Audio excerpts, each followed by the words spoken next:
second unit, we are going to look at organizing, an important function of management. Yes, we have planned. We have determined how we want to achieve the plan. But then there's a need for certain things to be put in place before we can achieve those plans. If we have those plans drawn or determined, and then strategies to achieve those plans have been outlined, if when we come to the ground, we need to put certain strategies into play. We need to coordinate the activities of the people who are going to help us achieve our plans. And that is why we need to organize. And so we want to look at understanding organizing. Look at types of organizing, steps in organizing, and then key terms in organizing. What is organizing? So that organizing is the management function that follows after planning. And this function can make or break a business because it impacts many levels of business organizations. What this means is that if you can have a very beautiful plan, a very good strategy to achieve the plan, but if the organizational aspect does not go well, it can destroy the organization completely. We will not be able to achieve the plan that we have put in place. That is why we say that it can make or break the business. If the organizing function is successfully carried out, there is success. If it is done anyhow, there is a problem. And so to be able to achieve your plan, we need an effective organization that can help us to achieve the plan that we have drawn on paper.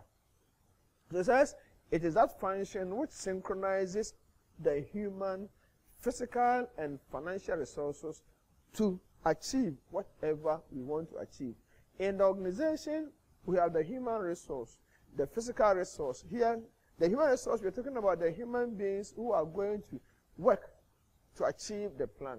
The physical resources, we have the tables, the structures that are there, the departments that must be created to achieve the plan. And then the financial side of the money that we need to have to achieve the plan. And so if we want to achieve the plan successfully, then we must coordinate effectively the human, the physical, and financial resources in a way that can help us to carry out us to wherever we want to go.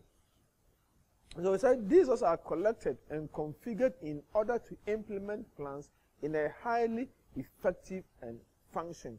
And that what it means is that we need to ensure that all these things are ready. All these things are properly formed. In other words, especially when it comes to the human resource, you must have the right number, the right scale at the right time. You must be financially resourceful. And you must have the structure. And the structures must be adequately put in place so that when we want to synchronize them, the synchronization will not be difficult.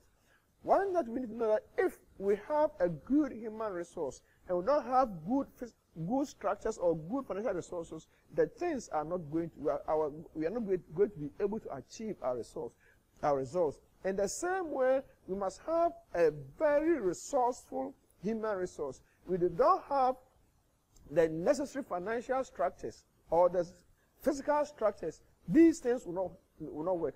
In the same way, when we have the first two, financial, we have the human resource, we have the structures are not properly put in place, we can't achieve anything. The three move together, they move in tandem. We cannot have one and say that we are going to work anyhow on the other three. They must coordinate, they must be put together in a way such that each of them is effective and each of them works to influence the other because they are interrelated. That's why we say we need a proper synchronization. When we are organizing, we are trying to address interaction within the organization. Human beings are there. And so who relates to who in the organization? Who reports to who in the organization? What is the line of authority? Who takes instructions from who? All these things must be put in place if we want to ensure that our plans are effectively implemented. Because once, if you don't have the necessary interaction, especially if you need to ensure that there is lack of conflict. Conflict is imminent, but you need to organize in such a way that it is reduced to the barest minimum. And then people know who they report to, so that when they are working, they know where to take instruction from or where their reports go. And then, apart from the human beings, the interaction between the various departments must also be excellent. And when we have this, then we are going to achieve what we want to have. Then the organization helps organization to define role positions. Now, as I stand here, KNUST have organized in such a way that I know what my position is. KNUST. Mine is supposed to teach. And so I cannot go and interfere in the administrative sector. There are people who have applied to be administrators. So they are going there and perform their functions. I have applied to be a lecturer. That is the role that I'm supposed to perform the organizations. But then even though our two roles are distinct, they are related. They need me to survive, and I need them to survive. And then job-related, that's what job-relatedness. We need to classify jobs. And so a lot of us are all lecturers. And so we come together, or we work in such a way that we perform our role. But as I have said, we are not independent of each other. We are related, we are interrelated, we are interdependent. And therefore, even though I am a teacher, I need my salary at the end of the month. Who works on that? Somebody must work on that so that at the end of the day, I get my salary. If I'm sick, I need to be treated. We must have a doctor. We must have a nurse who must work to ensure that I'm healthy at all times. And so there is that kind of coordination is established in such a way that all the people in the organization, all the positions are related, so that there is that kind of coordination. There is that kind of interaction that moves on the organization, that makes the organization functional at all times. And then there's also needed coordination between authority and responsibility. Who gives instructions at what time? Who does what at what time? And so when we know all these things, everybody knows what he or she is supposed to do at what time. And when this is done, there is efficiency and effectiveness in the organization. Apart that, it involves assembling and coordinating all the resources to achieve the set targets. We have said that before. The human resource, the physical resources, the financial resources, and any other thing that might be relevant to the attainment of our set targets. If one is missing, we cannot achieve our results. So organizing deals with establishing the structure of the task to be performed to achieve the goals of the organization. As I stand here, I'm a teacher. And there are the tasks that I'm supposed to perform. I need to teach. I need to assess long essays. I need to mark scripts. And any other I need to research, and any other responsibility that might be assigned to me. That's why I said there's a need to group tasks into a job. We have every job is composed of several tasks. My role as a teacher is a job. As a lecturer is a job. Yours as a student is a job. And there are small activities. These are the tasks that will come together to form the job. And therefore, we need to ensure that we are grouping them to form one complete job that one person or two people can perform. And then we have the departments. So these jobs, those that are related, form a department. Now, if you look at in the university, we have the Faculty of Social Sciences. They are courses that are related, that have been put together to form the faculty. We have the College of Social Health, Humanities and Social Sciences. They are the faculties that are related, that have come together to form the college. And so once we are able to set the jobs, then we classify the jobs, put them together, they form a department, they form a college, they form a unit, they form a sector, and in all this, they help the organization to achieve its objective. And then we also need to establish lines of communication. provide information to the people, and establish lines of communication. Once information is provided for the employees, once there's a channel of communication within which employees can communicate, these things work well for the organizations. In our sense, we coordinate, when we organize, we coordinate activities within the organization. We have mentioned several things. There are several activities in KNUST. But KNUST has never been chaotic, because there is proper coordination with the Vice Chancellor as the leader, and ensure that all things work for the good of KNUST and for the country as a whole. And so, once we organize, once we put activities in their proper places, we ensure that these activities are related, and once they are related and there is harmony, there is equilibrium in the organization, everything that we want to achieve can be achieved. In sum, organizing has to do with breaking business activities into various stages, and each stage assigned to specialists to work on. And so, now I am in the studio recording. I do not know how to manage the machines over there in the studio. Somebody must come and do all these things for me. And so, I'm coming to perform my duties. Without them, I can't do anything. So it designs an organizational structure for the purpose of creating a framework for achieving an organizational goal. When we talk about a structure, it does not mean the physical structures. Yes, we create departments. We create the interaction between the departments. We have people in the organization. We create an interaction between the people in the organization. And once all these things are done, it means that we are organizing, or we have organized, and therefore we know that we have a means to achieve our objective. And so that's why I said it establishes a relationship among personnel, so that each person knows his or her duties and responsibilities. I know that if I don't do this, I know my job. If I don't do this, it affects that person. That's why I said I have my duty, I have my responsibility, and therefore once I perform them, once the other person performs his or her responsibility, then we move on, so that day in and day out, things work smoothly for the organization. If there's no proper coordination and there's no proper organization, and one person doesn't work according to schedule, it affects the entire organization, and the entire organization is going to suffer. And so we have types of organizing requirements in organization. We have organizing yourself. As a person, I need to organize myself. I need to prepare before coming to teach. I have my laptop, I have the things that I need to come and do, how I sit, how I manage my time, what do I do at what time in the organization. And then organizing a task or a job. We have experts who do this. We have task and job analysis. When you do a job analysis, what you are trying to do is that you want to establish the content of the job, the requirements of the job, and those things that are needed to perform the job. And then you write, so that you're able to write a job description for the person who is going to perform the job. Who does the job? What is the person's role? What is the person supposed to achieve? What is the person's performance level? And then within what time frame should the person perform these tasks?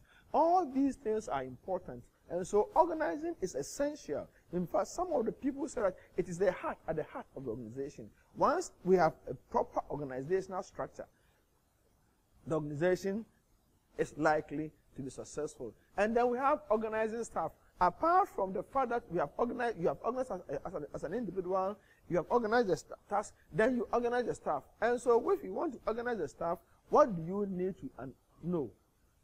Says, what are the primary goals and objectives of the organization that should be achieved?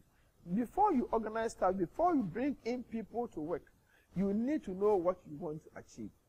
If you know what you want to achieve and how to achieve them, then you bring in the people with the requisite skill to come and help you to achieve them.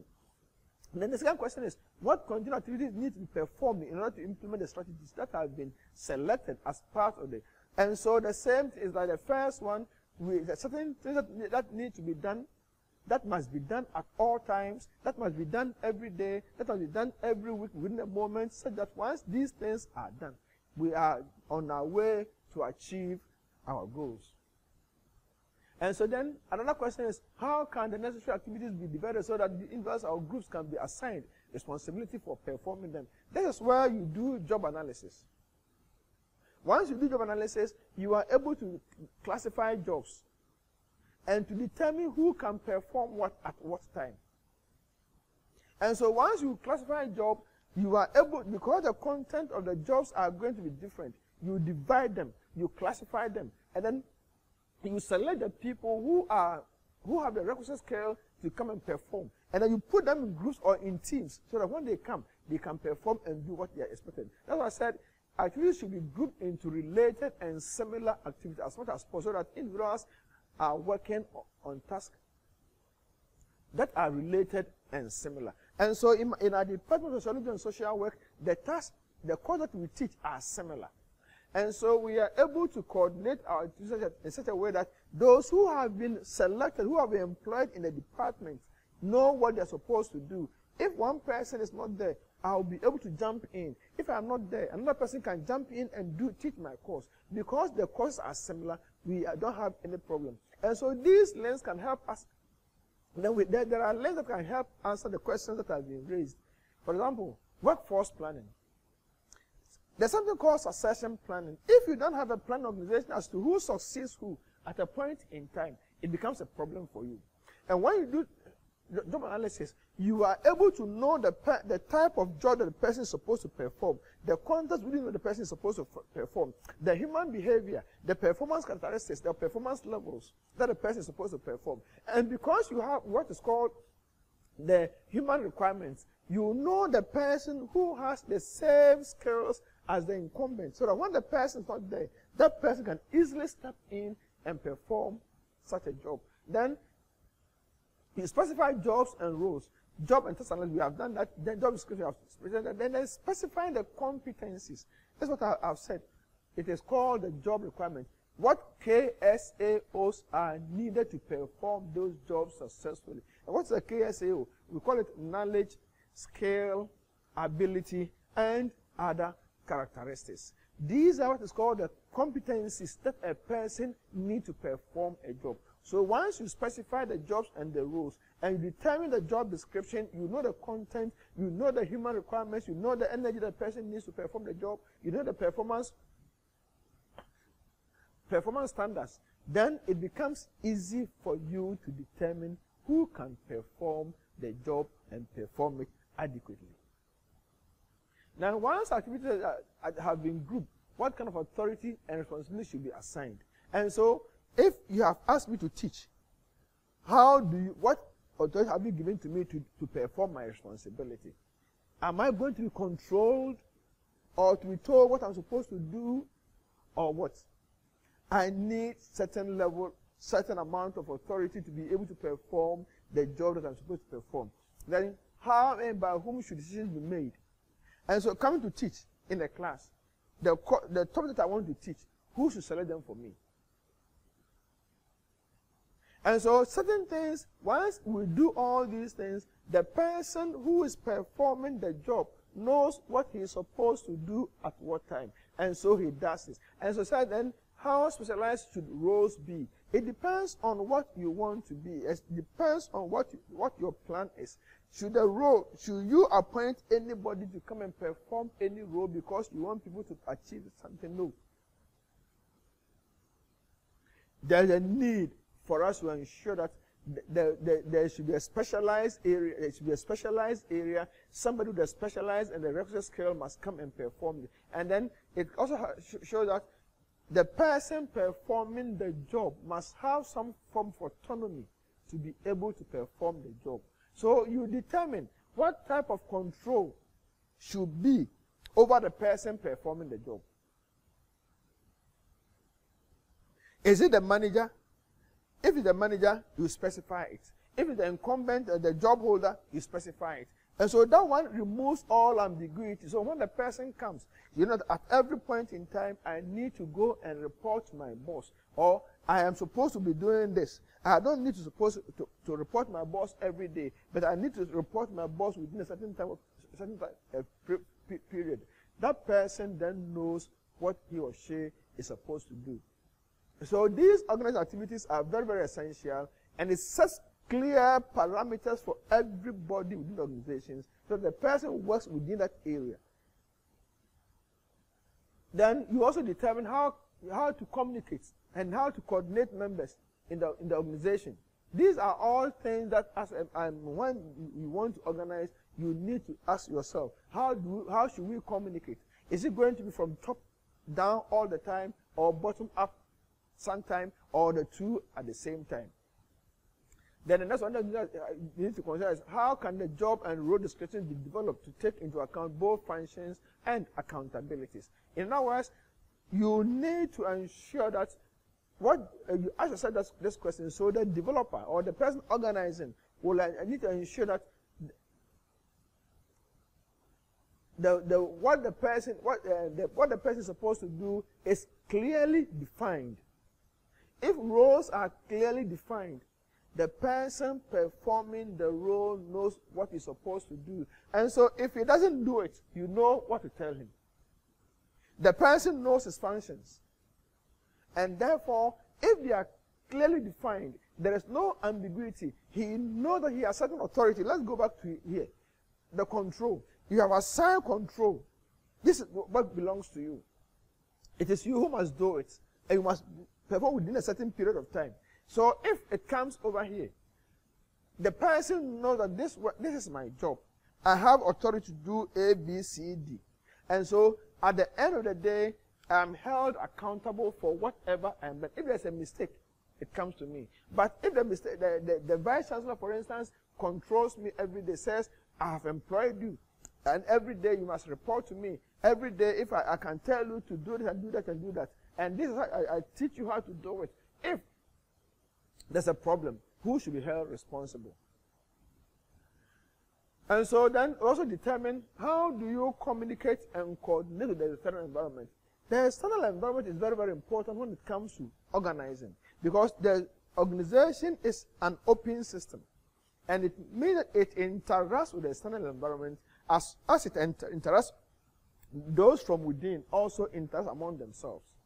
And so once we have we are trying to organize, because whatever happens outside impacts on us, we also need to ensure that we have to go out there and then relate to them in a way that will make us useful or make us effective and efficient. How do you communicate? For instance, in KNUST, it is said that any communication that is going outside the university must come from a certain department. Apart from references that lecturers are given the authority to write, there are certain communication that must come from certain departments, or must be with the HOD. For instance, I may not be able to communicate directly with the vice chancellor. I must put it through my HOD. But then when it comes to outside, for example, a student wants visa. No lecturer can write an introductory letter for the student for a visa. It must come from the student affairs. When there's an issue of attestation, it must come from a certain office. And so, once we are organizing, we want to know who must communicate with the outside world. And in most cases, in most organizations, we have something called the PRO, who relays all information emanating, or that are needed to be known by the external environment, come from. So that the PRO relates. He sits with the people, and then the people hear what the organization has for them. Now, with the current environment that we have, where we have something called coronavirus or COVID-19 disease, we often hear that the Minister for Information is the chief spokesperson of the government. He organizes a press conference, and then the Minister for Health will come and talk. And so no other minister is allowed to talk on this, except it is routed through the Minister for Information. And so once this is established, the organization knows that if there's an issue between us and the external environment, it is this department that must do it. Now, what are the steps in organizing? First, you need to identify activities. What activities are supposed to be performed? So, for example, establishing a university, you need to determine what courses are going to be taught. And so once you have decided those that are going to be taught, you group them into areas. And so you have business section, science section, whatever section.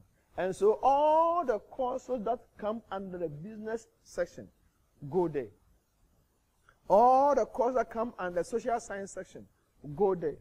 All the courses that come under science goes there. Under engineering, it goes there. And so you know that there are clear determination of roles.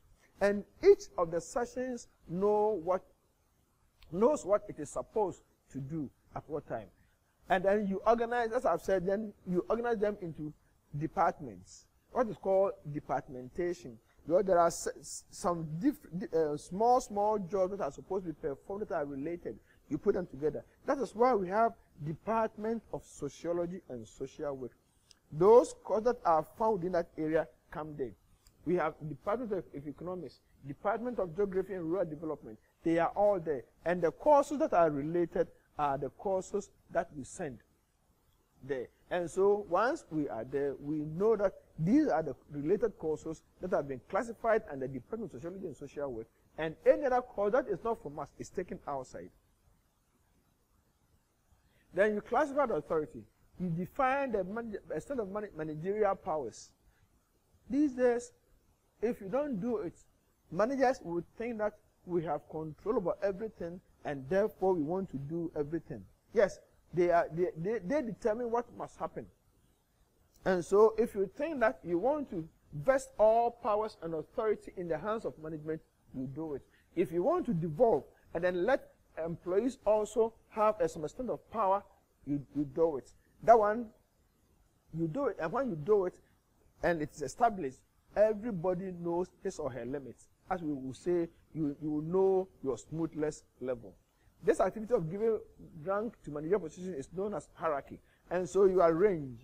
In the university, we have different levels of powers. Different levels. Starting from the HOD, the dean, the provost, the vice chancellor. In between, we may have other ranks. And so once these things are established, everybody knows what he or she is supposed to do and who that person is supposed to report to or take instruction from. When these are classified, it brings efficiency and it removes wasted of time and effort. Because once you have classified the authority and everybody knows what he or she is supposed to do, the person comes, he does it, or she does it. The person knows where he or she is supposed to report to. When there's a difficulty, when he has finished a task, it goes to that person, he waits for feedback. The person knows where he's supposed to take instructions from. So if the instruction comes, he works on it. And therefore, if there's instruction from any other area that does not, any other area apart from where he's supposed to take instruction from, the person can ignore it. Then, you also look at the span of control. Who are you going to report to, which I've already indicated. And so, if you think that many people are going to report to one person, so be it. If you think that one person is going to report to one person, so be it. It is you who must determine it. And remember, when whatever you do here must be informed by your plan. And then there's a need for coordination between authority and responsibility. Establish relationship between groups to promote effective interactions.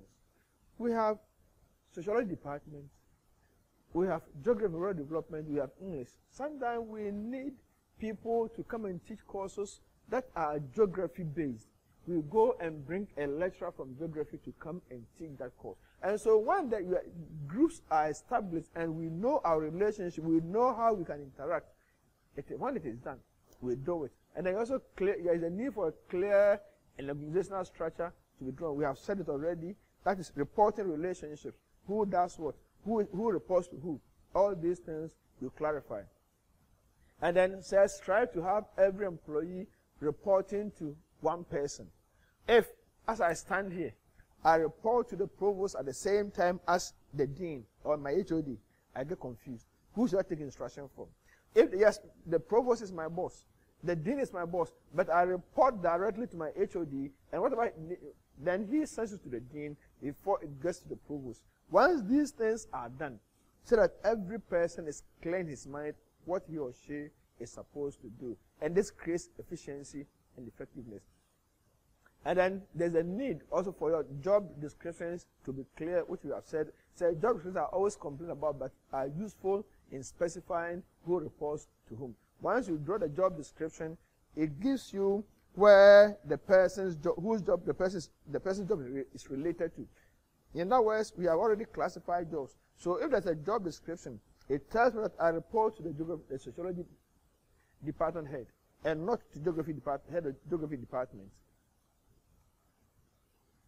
Now we have broad areas of organizing. The first one says you design an organizational structure, which I've already spoken about. Says how resources should be grouped under departments, sections, or units, which we have already discussed. You break jobs into be performed into desirable tasks to be performed by identified person. We have already spoken about that because as I stand here, I have a job, and within my job are specific tasks that have been grouped to give me my job, and therefore I know what I'm supposed to do. So if the time comes, nobody tells me, this is your job, go and do it. I have to set questions.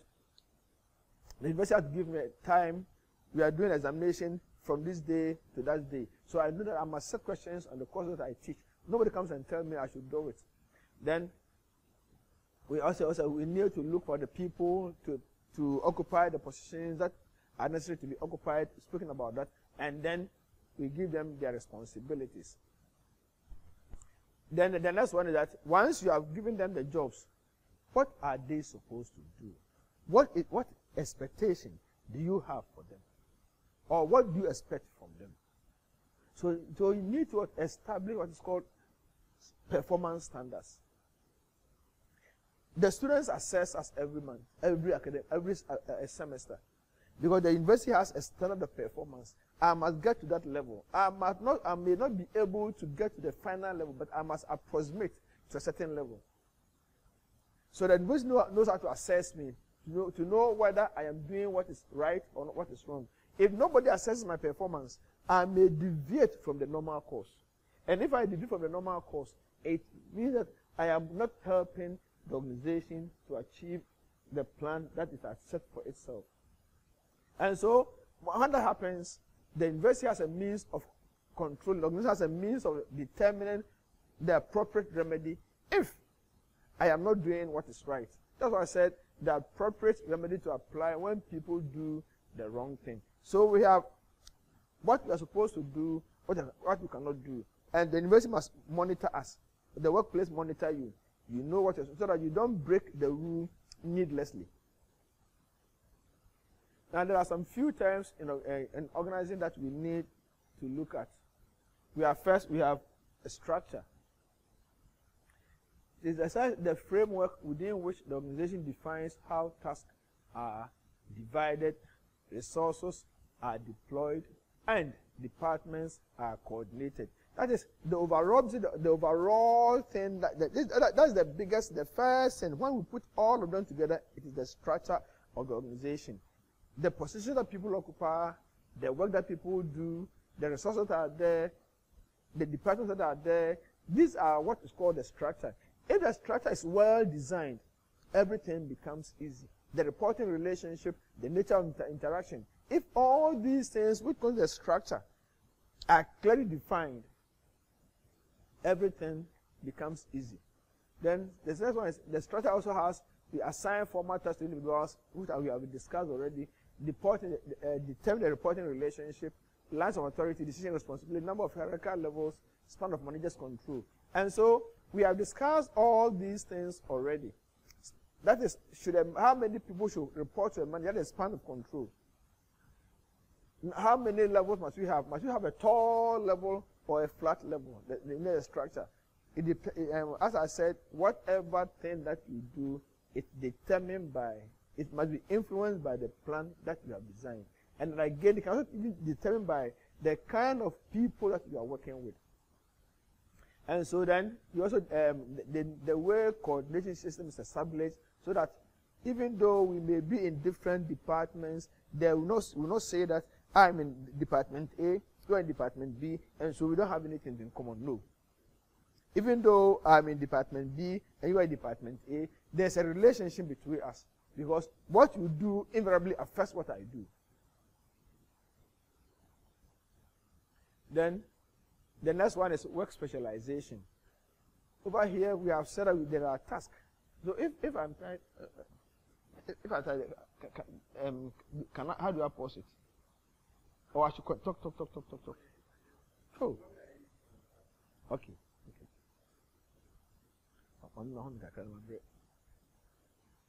Let me finish this. Then we have about work specialization.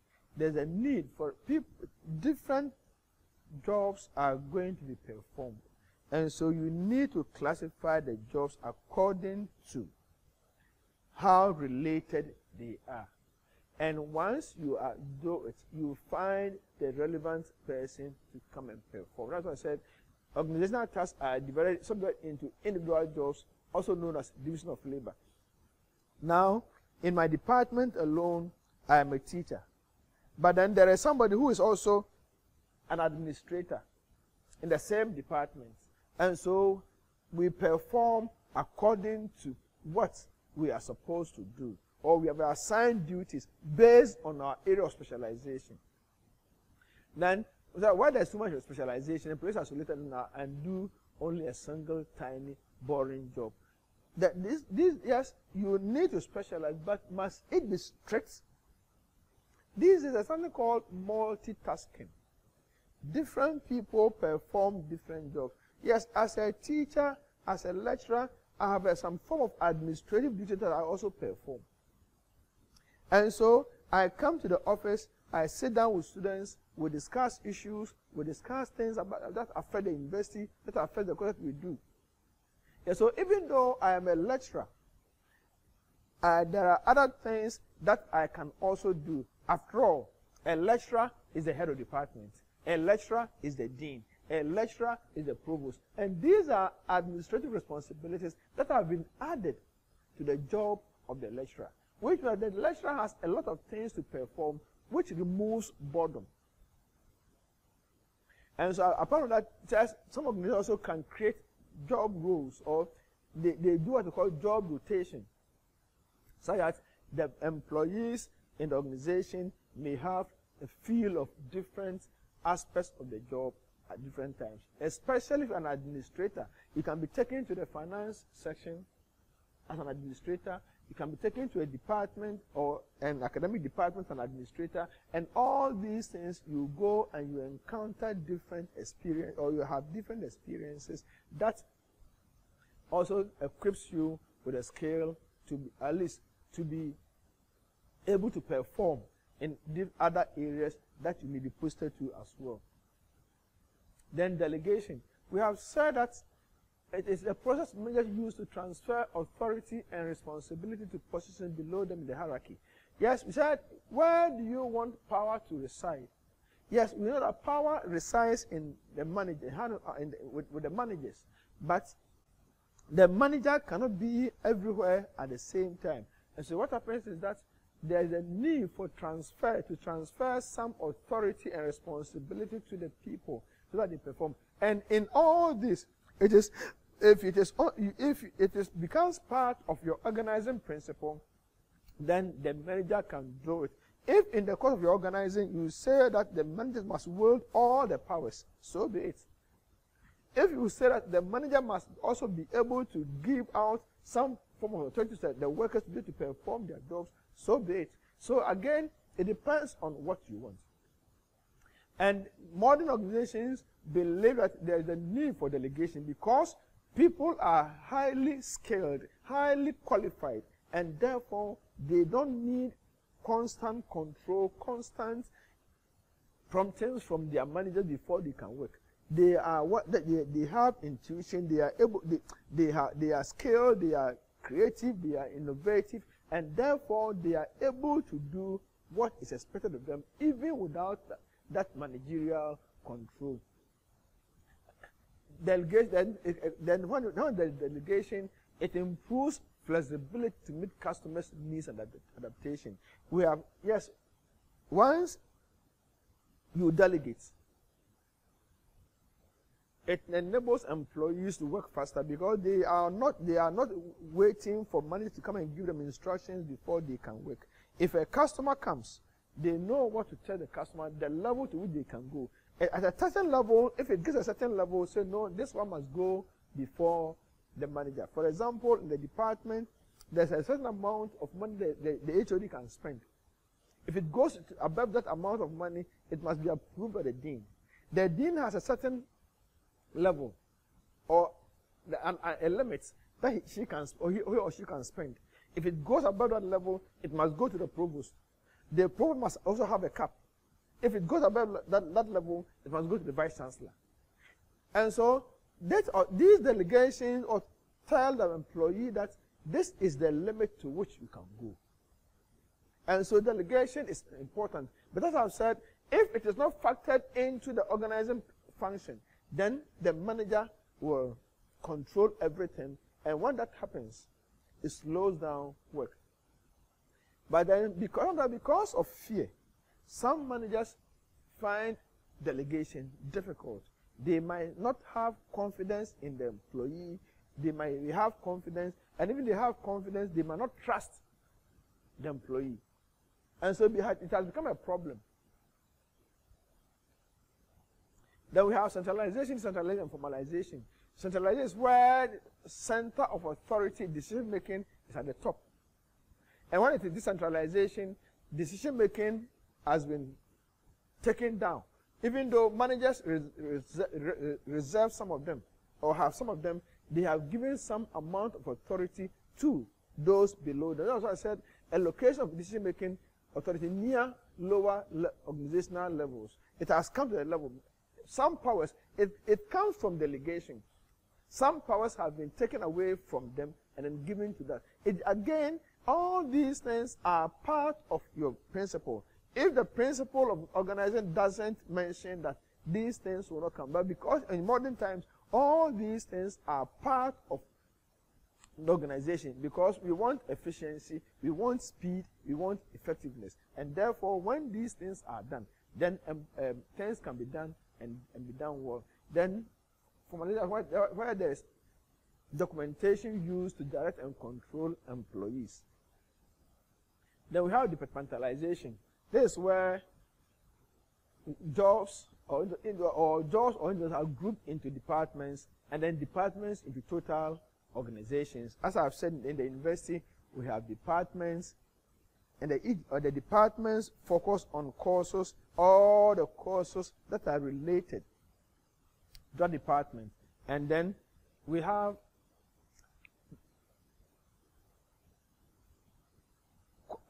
faculties that bring departments that are related together. Then we have a college that brings faculties that are related together. And then we have the university. All the colleges come together to form the university.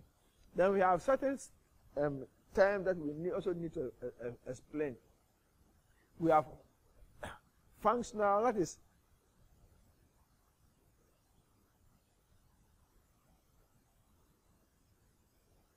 yes, in the case of departmentalization, it can be functional, that is where common skills and work tasks are grouped together. And then we have divisional, where it's based on common products. These products are being done and done here or developed. And so we have one thing being done, one product being performed, and then for the form one division of an organization. If you look at some organizations, we have, let's say, that's a multimedia group. They have radio section, they have TV section. And so and then they have branches in different areas in Kumasi, in Accra. And so and Kumasi part forms a division of the multimedia group. Then, when we have the metrics, why we combine the functional and the divisional, then we form a team so to accomplish a task, networking. That why the departments are independent, providing functions for a central core breaker. In other words, even though the departments are independent, they are related, they are networked, so that once they are networked and they depend on each other, it gives the overall organization a holistic, or it makes the entire organization a complete whole. Then we have the tall or flat structure. When we have the tall structure, it means that it's a structure that is characterized by an overall narrow span of management and a relatively large number of hierarchical levels. That means that there is tight control over here, so that the authority of employees are limited. And a tall structure reduces independence of the employees. Management wants to have strict control. Maybe, as I've said, they don't trust the employees, or they think that it's a new organization that they are starting, and therefore they need to have a formal control over everything that is done, such that when things are established, then they can decide to release some of their powers to other people. Then we have the flat structure, where there's loose control, and then there is facilitation of delegation. There is delegation easily. What the flat structure over here? It means that there is some form of autonomy for the employees. The structure here is wide, which means that a manager can have control over several people, but each of them, the people under a manager, has some form of control over what they do. Because now these things happen when the people we are working with are knowledgeable and they know the work that they are doing. The people at the flat structure creates efficiency. It gives people room to do things the way they want to do. In other words, the employees determine how the work should be done. It is good, but if you're not careful, you will suffer, because too much freedom can also create problems for you. And so these are two examples of a tall and a flat structure in an organization. Then we have a chain of command, is where the line of authority that links into us in the organization, and where there's a line of authority, so that I know where I should go, who I should report to at what time. Then you have unity of command, which means that one employee should be responsible to only one supervisor. So as I stand here and as I belong to the sociology department, I do not report to the head of department of English or the head of department of geography. I report to my HOD, him alone. I do not report to different deans. I report to only one dean in my faculty. That is all. So if there's any problem, that dean must come and talk to my dean before my dean talks to me. Then we have the Scala principle. This principle requires a strict adherence to the chain of command. That is because if the chain of command is broken, it is likely that people might abuse what has been given to them. And so if it is clearly defined and people know who they are supposed to report to, the line is clear, everybody decides on what or knows where to go to at a point in time. We have authority, responsibility, and accountability. Authority is a formal and legitimate right of a manager to make decisions, issue orders, and then allocate resources to people in organizations to achieve an outcome. And then we have a responsibility, which is the duty to perform the task or activity an employee has been assigned. This one has been explained already. Then we have accountability, where a person is responsible to what he or she is supposed to do, and especially responsible to a particular person who the person is reporting to. As I said, I'm accountable to my HOD. So if there's any problem, the VC will come straight to my HOD for him to report on me.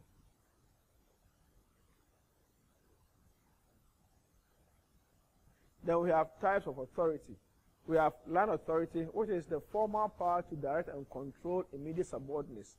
Then we have staff authority, that is granted to staff in the areas of expertise. And line staff authority people normally provide advice to people, especially the accountant in an organization. The line authority, in most cases, focus on productivity, those things that are related to the organizations. But when they have staff authority, they are people who are specialized in an area, especially accounting section, the legal part in the organization, and so they provide counsel for people and they recommend. So sometimes the advice can be taken by the manager, can be rejected.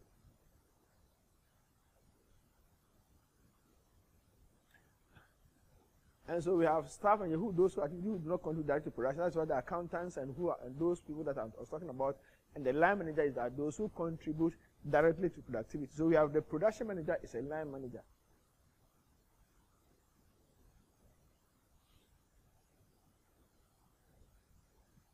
Then we have functional authorities. These are individuals in management positions who have formal power over a specific subset of activities. So we have the legal departments. We have these are functional authority. Even though they are staff managers, they have functional authority, and their authority rests with their department. That's the legal aspect, the financial aspect, the marketing, whatever aspects. So thank you. At the end of the second unit.